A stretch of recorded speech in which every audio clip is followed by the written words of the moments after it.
Trong cơn đêm mê em nghe âm thanh cất lên nghẹn ngào. Anh đang hân hoan bên ai, đêm nay đang say tận cùng ngày.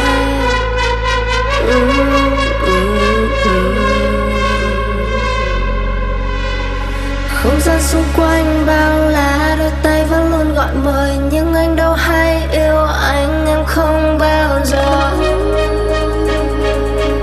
Leave you alone.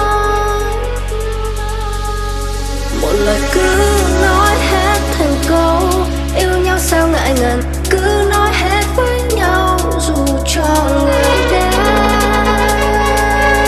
dối gian.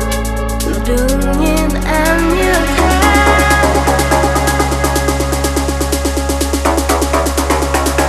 đừng nhìn em như thế.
Trong cơn đêm mê em nghe âm thanh cất lên nghẹn ngào. Anh đang hân hoan bên ai, đêm nay đang say tận cùng ngày.